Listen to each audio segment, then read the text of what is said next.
olho, dente por dente, né? Então a gente viveu isso, né? E a gente carrega isso com a gente, né? Então, o nosso caminho é melhorar. E estamos melhorando, né? Pelo menos estamos querendo entender e aprender como melhorar, não é verdade? Então, os nossos passos vão assim, lentamente, mas um dia a gente vai chegar nisso que ele diz aqui, né? Então, se a gente, daqui a 100 anos, aceitareis com a mesma facilidade aquelas que não puderem entrar hoje no vosso cérebro, né? Hoje, nossa mente não consegue captar, por exemplo, como é que a Madre Teresa vivia daquele jeito, ou como Chico Xavier vivia daquele jeito, como Bezerra de Menezes trabalhou, né? Trabalhava sem ganhar nada, dava o que tinha, né? Sei, a gente não consegue pensar em viver dessa forma, né? Mas eles já tinham um adiantamento ali, para eles era fácil. Daqui a 100 anos, dentro da nossa evolução, talvez para nós seja muito fácil viver exatamente dessa forma, né? Nos doando totalmente para o próximo, esquecendo, né? Vamos ver, né? É o que diz. Hoje que o movimento espírita deu um grande passo, veja com que rapidez as ideias de justiça e de renovação contidas nos livros dos espíritos são aceitas pela parte mediana do mundo inteligente, né?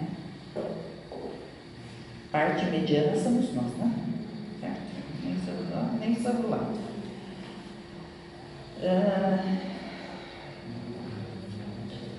É porque essas ideias respondem a tudo que há de divino em vós.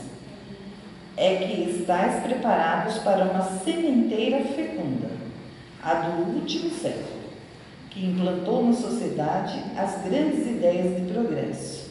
E como tudo se encadeia sob o dedo do Altíssimo, todas as lições recebidas e aceitas estarão contidas nessa pergunta universal de amor ao próximo por ele. Os espíritos encarnados, julgando o sentido melhor, se estenderão as mãos desde os confins do vosso planeta, reunir-se-ão para se entenderem e se amarem, para destruírem todas as injustiças, todas as causas de inteligência entre os povos. Grande pensamento de renovação pelo Espiritismo, tão bem descrito em O Livro dos Espíritos, tu produzirás o grande milagre do século futuro e da reunião de todos os interesses materiais e espirituais do homem, pela aplicação desta máxima, bem compreendida: amai bastante, a fim de ser desamado. Ele falou isso por extensão, em 1863. Então, gente, é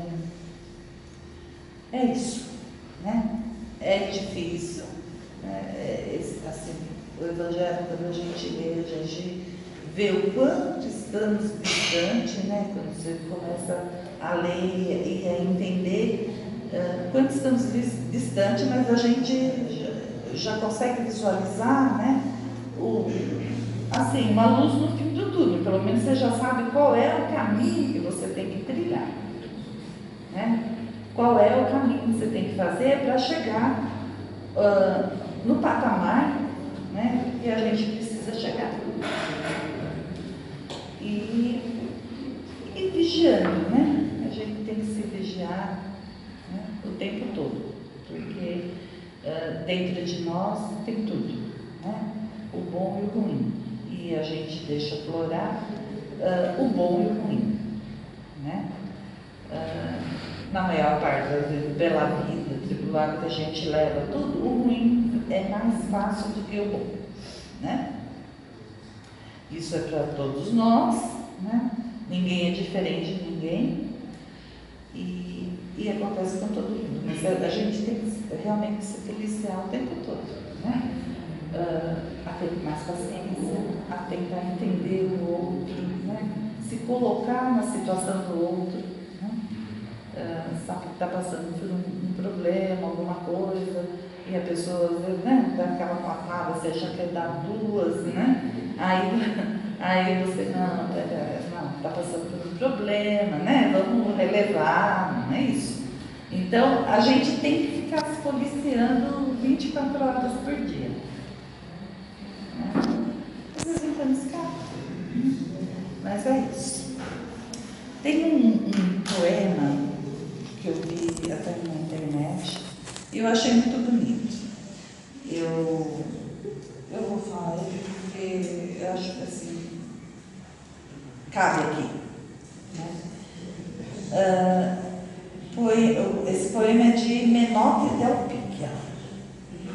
Eu não li nem nada dele. Conhece? É daqui? É brasileiro? E livro dele publicado, o sobrenome dele é italiano, né? Ele nasceu aqui. Mas eu nunca li nada dele, eu achei até que ele era. Mas eu achei muito bonito. Ele diz assim: goza a euforia do voo do anjo, perdido em ti.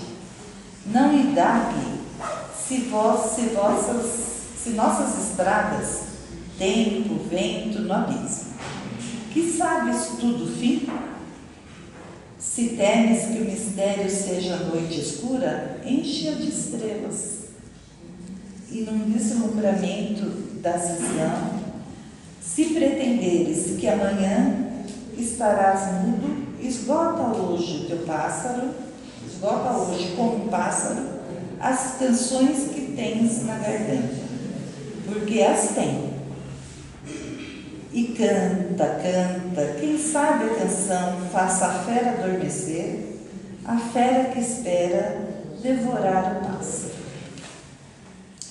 Desde que nasceste, não és muito mais que um simples voo rumo aos céus? O que importa a rota?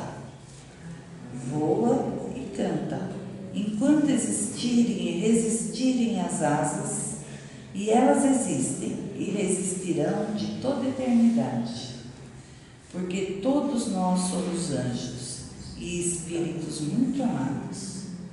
Que Deus nos abençoe.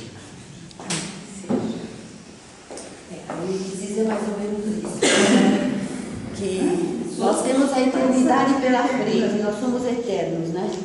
Mas no momento que nós temos é hoje, e hoje tem que ser muito bem vivido. Nós temos que refletir bastante sobre as nossas experiências, porque é o agora que está construindo o nosso futuro, né? Nós estamos hoje resgatando o que foi feito de errado lá atrás, com as dificuldades que nós temos que passar, mas ao mesmo tempo o nosso comportamento está preparando o nosso amanhã. Então a gente só tem mesmo o hoje, né? Não se pode deixar para depois o que pode ser feito agora. Então, para fazer um resumo de tudo que foi dito, que esse capítulo é muito longo, né? E fala muito sobre o amor, amar ao próximo como a si mesmo, né? É o título da lição. Quando ele disse, Jesus, que você deverá amar amar a Deus de todo o seu coração, de todo o seu entendimento, de toda a sua alma, ele deixou bem claro que o coração é a sede do nosso sentimento, o nosso entendimento é a nossa inteligência, e a nossa alma é o ego, é o nosso eu, é o nosso ser, é o nosso existir, né? Então é um amor absolutamente pleno que ele nos convida a sentir pelo Deus, nosso Criador. Será que a gente consegue sentir isso? Difícil, né? A gente explicar que consegue ou não consegue.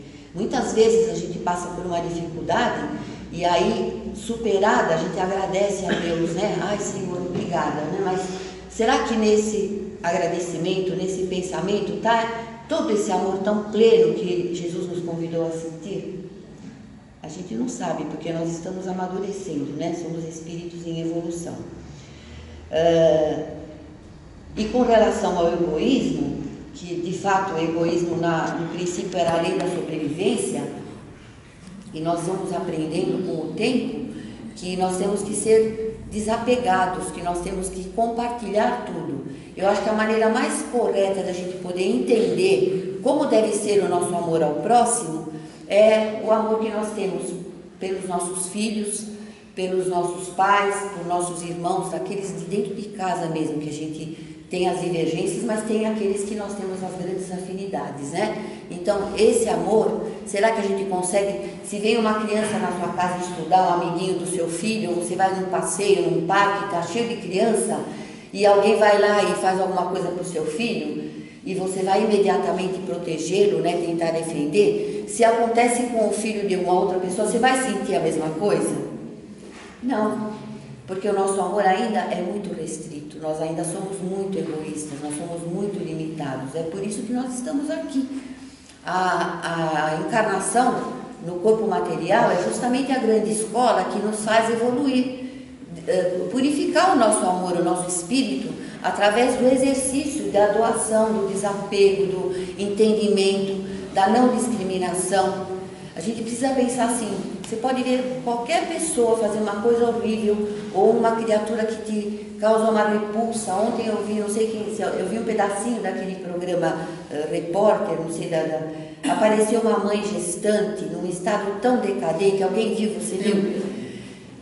A criança nasceu e não aguentou, morreu, ela tinha assim, você tem que pensar, meu Deus, né? É um filho de Deus, ela é uma filha de Deus como eu, ela está vivendo e tendo as oportunidades de crescer espiritualmente e não está conseguindo aproveitar.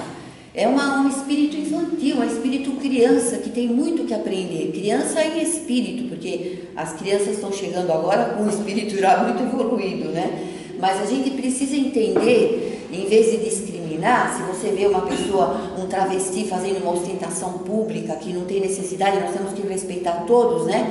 A gente não pode nunca pensar com discriminação no comportamento das pessoas, cada um dá daquilo que tem. Nós temos que olhar e falar, é um filho de Deus como eu, ele está vivendo nesse mundo com todas as oportunidades que são permitidas a ele, com as limitações que ele tem.